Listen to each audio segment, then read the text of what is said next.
রামুতে ডাকভাঙা বাংলাদেশ শিক্ষা প্রকল্পের প্রকল্প সমন্বয়ক জুয়েল তালুকদারের বিরুদ্ধে লাঞ্ছিত ও অপমানিত হওয়ার অভিযোগ তুলেছেন ডাকভাঙা বেসরকারি প্রাথমিক বিদ্যালয়ে কর্মরত দুই নারী শিক্ষক। মঙ্গলবার বিকেলে কাওয়ারকুপ ইউনিয়নের মহিষকুম কার্যালয়ের সামনে এলাকাবাসীর ব্যানারে ঘটনাটি নিয়ে মানববন্ধনের আয়োজন করা হয়। আয়োজিত মানববন্ধনে বক্তব্য দেন ভুক্তভোগী দুই নারী শিক্ষক। তারা অভিযুক্ত জুয়েল তালুকদারের শাস্তির দাবি জানান। গত 17 তারিখ আমাদের প্রজেক্ট কোঅর্ডিনেটর জুয়েল তালুকদার আমাদের রামু মেইন অফিসে পিএফ ফান্ডের টাকার জন্য চেকের জন্য ডাকছিল। আমরা ডাকভাঙা স্কুল থেকে 3 জন শিক্ষক গেছি, মহিষকুম স্কুল থেকে 5 জন শিক্ষক গেছে। সব টিচারকে চেক দিয়ে বিদায় করে দিছে। আমরা 2 জন টিচারকে থাকতে বলছে, আমি এবং আমার সহকর্মী সালাহাফাকে। আমরা থাকছি, সবাইকে বিদায় করে দিচ্ছে। আমরা 2 জন শিক্ষককে রেখে দিছে। রেখে দেওয়ার পর দরজা বন্ধ করে ফেলছে। দরজা বন্ধ করার পর আমাদেরকে শারীরিক এবং মানসিকভাবে নির্যাতন করতে চাইছে। মানে শুধু একটা খালি কাগজের মধ্যে স্বাক্ষর দিতে বলছে। আমরা বলছি, এখানে কেন খালি জায়গায় কেন স্বাক্ষর দিব? এখানে কি লিখবেন? লেখার পরে না স্বাক্ষর দিতে পারবো আমরা।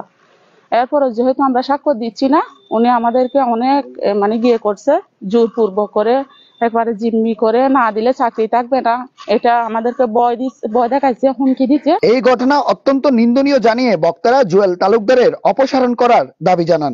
এই ধরনের একজন দুশ্চরিত্রবান, একজন লম্পট, যিনি প্রজেক্টের টাকা প্রতি মুহূর্তে খেয়ে যাচ্ছে, এই ধরনের একজন মানুষের বিরুদ্ধে অনেক অভিযোগ ছিল।